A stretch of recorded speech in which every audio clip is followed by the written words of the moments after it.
les grands détruire ton petit cœur, ton univers d'enfant est un havre de bonheur. Anne, Anne, garde ta magie. Anne, Anne, moi je serai ton ami. Tes rêves au fond de toi sont trésors infinis, plus précieux que la vie. Anne, Anne, je suis ton ami.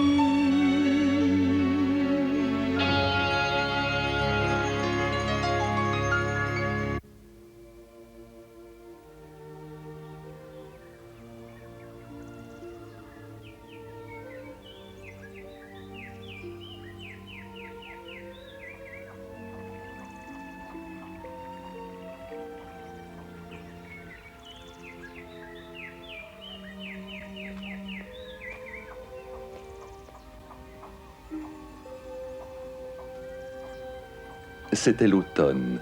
Les arbres s'étaient soudain habillés d'or et illuminaient le ciel d'octobre. Anne comprenait maintenant pourquoi Marilla lui a dit qu'au pignon vert, c'était le plus joli mois de l'année.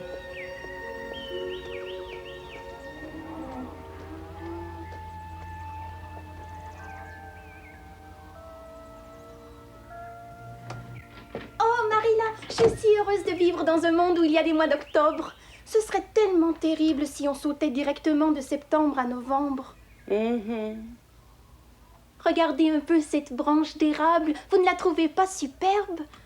Je pense que je vais décorer ma chambre avec ça. Un fouillis de plus. Tu rapportes beaucoup trop de choses de l'extérieur dans ta chambre, Anne. En principe, une chambre est faite pour dormir. Oui, mais elle est faite aussi pour y rêver, Marilla. Et on rêve bien mieux, vous savez, dans une chambre où il y a de jolies choses. Je vais mettre ces branches dans le vieux vase bleu et je l'installerai sur ma table. Fais bien attention de ne pas répandre de feuilles partout dans l'escalier. D'accord.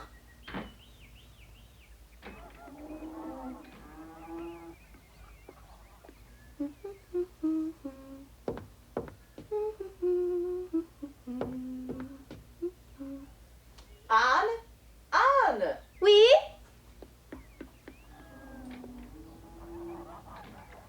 Vous avez besoin de moi? Je dois aller à une réunion chez Carmody.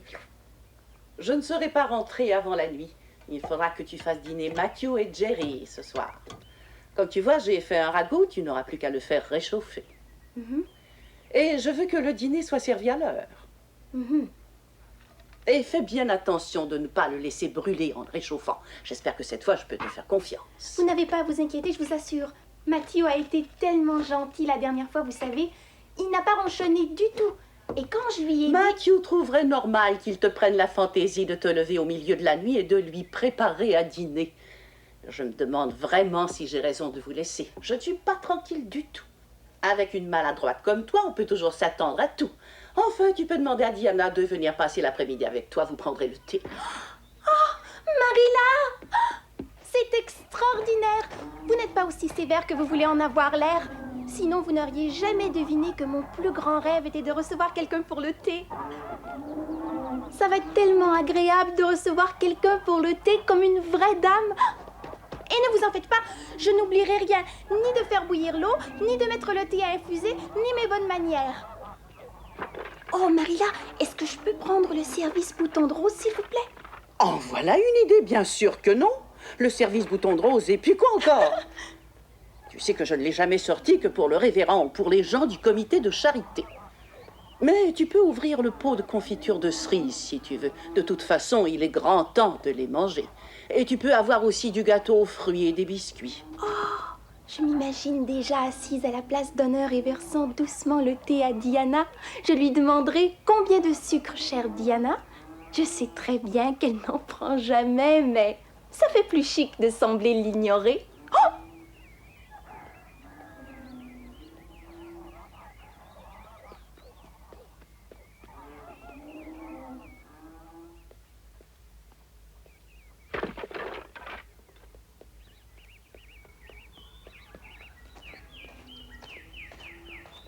Et quand Diana arrivera, est-ce que je pourrais l'emmener dans la chambre d'amis pour ôter son chapeau et la faire asseoir ensuite dans le grand salon? Non, Anne.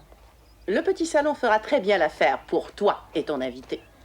Je ne veux pas que tu mettes tout à l'envers dans le salon de réception. Mais il reste une demi-bouteille de cordial aux framboises de la dernière fois où j'ai reçu le comité. Il est sur l'étagère au-dessus du buffet. Et on pourra en avoir? Ça va être vraiment merveilleux.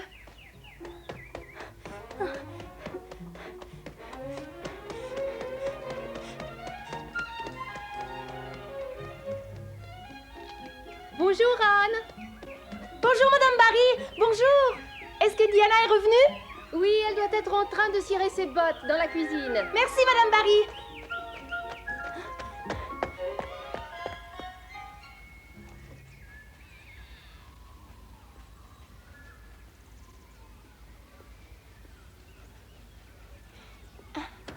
Enlève tes mains de là, Minimé, ou je te fais une moustache avec le cirage noir. Ah, mais c'est la voix d'Anne. Oui, c'est moi.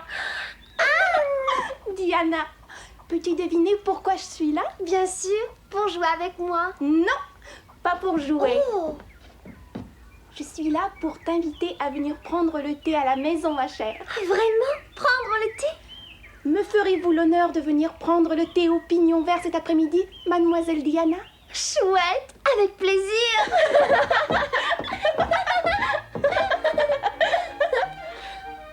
Donc, dans l'après-midi, sitôt que Marilla eut quitté la maison, Diana arriva au pignon vert, vêtue d'une de ses plus belles robes et de son chapeau du dimanche.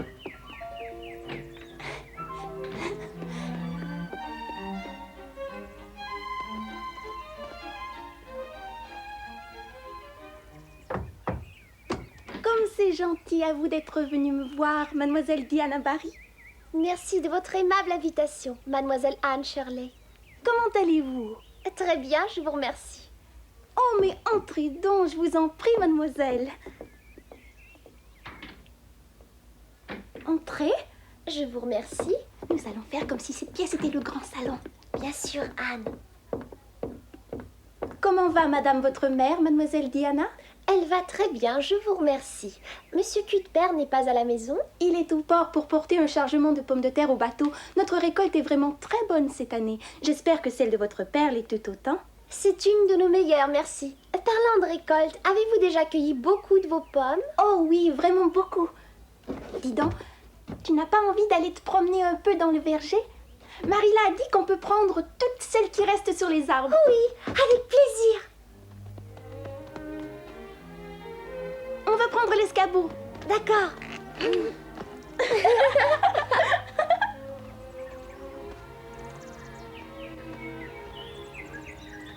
Attends, je monte et je te les passe.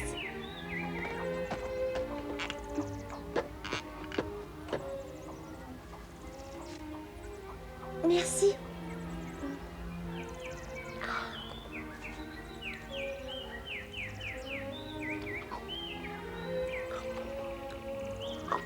Anne et Diana, tout en mangeant des pommes, mêlèrent leur bavardage au concert joyeux des oiseaux.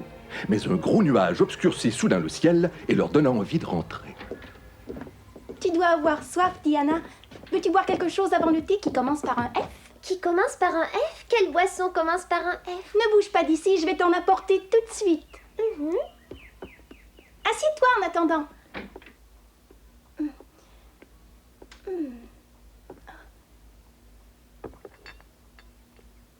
Je ne le vois pas.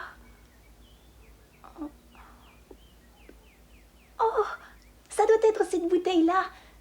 Oh, il faut que j'aille chercher une chaise. Excuse-moi de te faire attendre.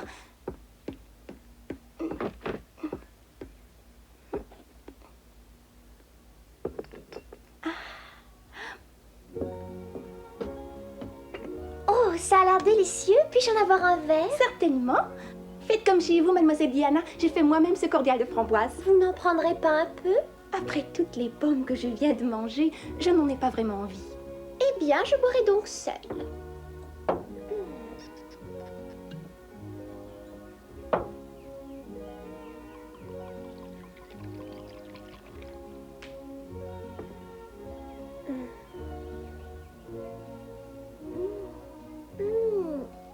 cordial de framboise est délicieux. Je ne savais pas que le cordial de framboise pouvait avoir un goût pareil. Il est bien meilleur que celui de Madame Lynn, quoiqu'elle se vante de faire le meilleur de la terre. Il n'a pas du tout le même goût. Le cordial de Marilla est probablement meilleur que celui de Madame Lind. Elle ne choisit que des framboises bien mûres pour les faire macérer. Je crois que je vais aller préparer notre thé maintenant. Bois ce que tu veux en attendant, ce ne sera pas long. Marilla essaie de m'apprendre à faire la cuisine, mais je t'assure que ça a du mal à rentrer. C'est un travail ingrat qui demande si peu d'imagination. Il suffit de suivre les recettes pour ne pas faire d'erreur. Le plus ennuyeux, c'est d'éplucher les légumes. Et la dernière fois que j'ai gratté des carottes, j'ai imaginé une très jolie histoire triste avec nous deux. J'aimerais beaucoup que tu me la racontes, Anne. Ça doit être romantique. Vas-y, raconte. Eh bien, voilà l'histoire que j'avais inventée. Tu étais affreusement malade. Tu avais la variole et tout le monde t'avait abandonné par crainte de l'attraper. Mais n'écoutant que mon courage et mon amitié, je venais à ton chevet et je te soignais jusqu'à ce que tu sois guéri. Mais j'attrapais la variole à mon tour et finalement c'est moi qui mourais. Et on m'enterrait sous les grands peupliers dans le cimetière. C'est une très triste histoire, Anne. Et tu plantais un rosier sur ma tombe et tu venais chaque jour l'arroser de tes larmes. Et jamais de toute ta vie tu n'oublierais ton amie d'enfance qui t'aimait au point de sacrifier sa vie pour toi, qui était morte pour toi. Oh, c'était une histoire si pathétique, Diana, que pendant que je mettais les carottes dans l'huile, les larmes ruisselaient sur mes joues et avant que j'aie pu les essuyer, les carottes étaient devenues des petits bouts de charbon noir.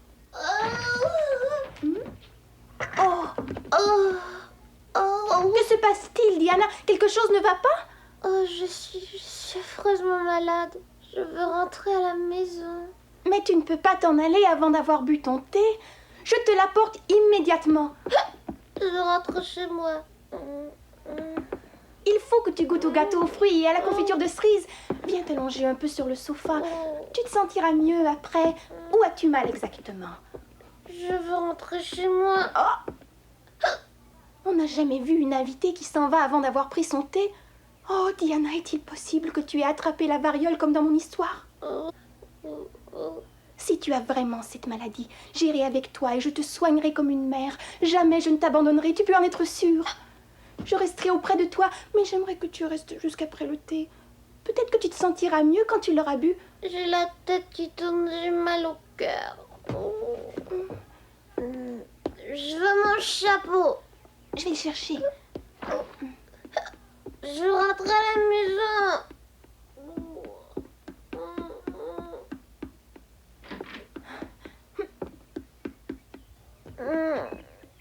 Oups, donne-moi mon chapeau. Je te raccompagne.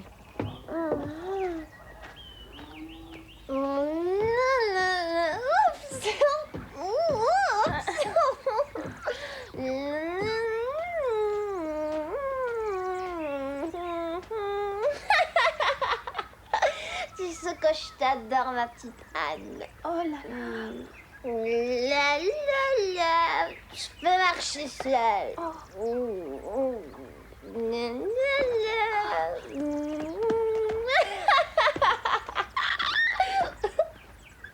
La la la. La la la la la la. Les petits bateaux qui vont sur rater.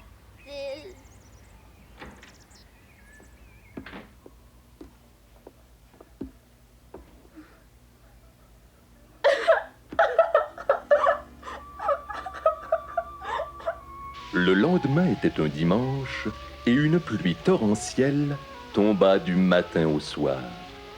Le cœur d'Anne était lourd et pleurait comme le ciel. Elle ne cessait de penser à Diana, à son thé manqué. Qu'avait donc eu son amie? Et le lendemain après-midi,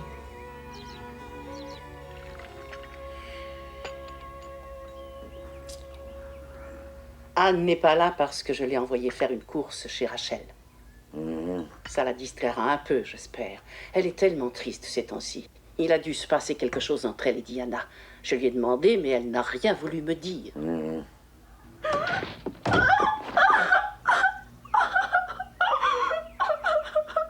Peux-tu me dire ce que tu as pleuré comme ça, Anne?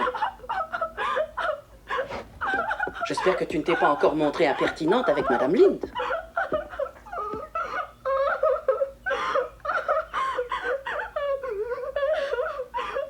Anne Shirley, lorsque je te pose une question, je veux obtenir une réponse. Assieds-toi une minute et dis-moi pourquoi tu pleures. Madame Lind m'a dit qu'elle a rencontré Madame Barry, la mère de Diana, aujourd'hui, et Madame Barry lui a dit qu'elle ne laisserait plus jamais Diana jouer avec moi. Par tous les saints, qu'as-tu fait à Diana? Je n'en sais rien. Madame Barry a dit que j'avais enivré Diana samedi, que je l'avais envoyée chez elle dans un piteux état. Mais je vous jure, je ne comprends rien à cette histoire. Elle a dit que j'étais une affreuse petite fille méchante et mal élevée, et que jamais plus elle ne laisserait Diana jouer avec moi. Diana serait donc rentrée ivre à la maison? Incroyable. Oh. Mais enfin, veux-tu me dire ce que tu lui as fait boire? Juste du cordial de framboise. Jamais je n'aurais pensé que le cordial de framboise pouvait enivrer quelqu'un, Marilla. Même pas après en avoir bu 3 grands verres comme Diana. Elle en a bu 3 grands verres? Mais je ne voulais pas la saouler, c'était juste en attendant que je prépare le thé. Diana enivrée? Madame Barry est complètement folle. Le cordial de framboise ne tournerait pas la tête à un bébé. Oh. Anne, tu as vraiment le génie de te mettre dans des situations impossibles, ma pauvre petite. Tu lui as fait boire mon vin de cassis qui est fortement alcoolisé au lieu de l'inoffensif cordial de framboise. Quoi? Je suis vraiment distraite. J'avais complètement oublié que j'avais descendu le cordial de framboise dans le cellier. Mais tu ne t'es pas rendu compte toi-même que tu lui donnais du vin? Comment je l'aurais su? Je n'y ai jamais goûté. J'en ai offert à Diana, mais je n'avais pas assez soif pour en boire. Diana a été terriblement malade et a insisté pour rentrer chez elle avant même que j'aie servi le thé. Je l'ai raccompagnée, mais elle s'est mise en colère. Elle riait par à coups et finalement, elle a voulu rentrer toute seule. Et c'est pour cela que depuis tu pleures tout le temps? D'après ce qu'a dit Madame Lind, Diana aurait continué à rire comme une folle et ensuite elle aurait dormi pendant des heures. Sa mère a senti son haleine et s'est rendue compte que Diana était complètement ivre. La pauvre Diana a eu un abominable mal de tête hier qui a duré toute la journée. Oh, Marilla, sa mère ne croira jamais que je n'ai pas fait exprès. De toute façon, je pense qu'elle devrait punir Diana. On n'a pas idée d'être aussi gourmande et de boire aussi inconsidérément. Ces 3 grands verres l'auraient rendue malade, même si cela n'avait été que du cordial. Ce petit incident va apporter de l'eau au moulin des gens qui me reprochent de faire du vin de cassis. C'est vraiment très mal vu dans le pays. Et les mauvaises langues vont marcher bon train. Mais ça fait au moins 3 ans que je n'en fais plus. Je n'avais plus que cette bouteille que je gardais en cas de maladie. Allons, petite, cesse de pleurer comme ça, voyons. Je sais que ce n'est pas ta faute, même si je regrette ce qui est arrivé. C'est vrai. Tu n'as pas besoin de pleurer pour ce qu'a fait Diana. Moi aussi, j'ai besoin de pleurer. Je suis si malheureuse. Tout est contre moi, Marilla. Diana et moi sommes séparés pour toujours à présent. J'étais certaine que quelque chose nous séparait lorsque nous nous sommes jurés une amitié éternelle toutes les deux. Je suis maudite, Marilla. Voyons, ne sois pas ridicule, Anne. Madame Barry reviendra sûrement sur son jugement lorsqu'elle comprendra que tu n'es pas réellement à blâmer. D'ailleurs, je vais aller chez elle pour lui expliquer ce qui s'est passé. C'est de mon erreur qu'est venu tout le mal. Marilla? Fais-moi confiance, mon enfant, je vais revenir avec de bonnes nouvelles. Et Marilla quitta les pignons verts pour se rendre chez Madame Barry. Elle était sûre d'elle et du bien fondé de ses arguments. Mais elle tardait à rentrer, le soleil se couchait déjà et l'ombre envahissait la campagne. Lorsque soudain... Oh, je vois que votre visite a été inutile. Vous n'avez pas convaincu Madame Barry. Tu as bien deviné, mon enfant. De toutes les femmes déraisonnables que j'ai jamais vues, je peux te dire que Madame Barry est la pire. Je lui ai dit et répété 100 fois que c'était une erreur de ma part et que tu n'en étais pas responsable. Mais elle n'a pas cru un mot de ce que je lui disais. C'est tout de même impensable.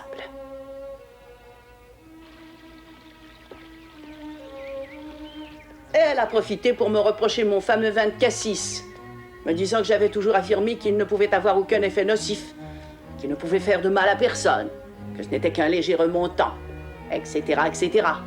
J'ai eu beau lui expliquer calmement que le vin de cassis devait se boire à petite dose et non 3 grands verres à la fois, comme l'a fait sa jeune gourmande, qui, si elle avait été ma fille, aurait reçu une bonne fessée.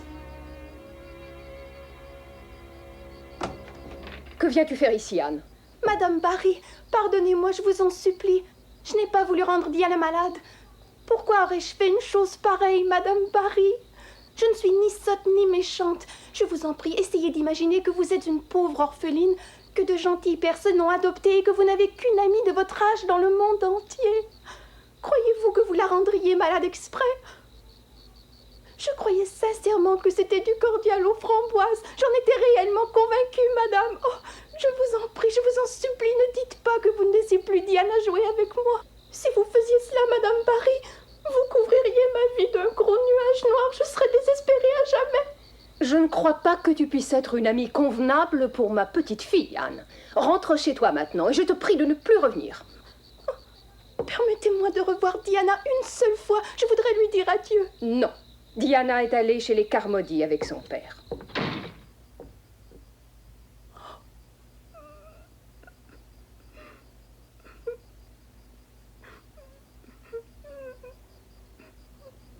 Mon dernier espoir s'est envolé à jamais.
L'amitié d'Anne et de Diana venait donc de se briser. Après avoir beaucoup pleuré, Anne s'était finalement endormie. La nuit berçait son chagrin et lui accorderait peut-être la grâce de retrouver son amie en rêve. Anne, Anne, le vent chante pour toi de sa plus douce voix la chanson du bonheur. Il t'apporte à la fois le chant du rossignol, l'écho des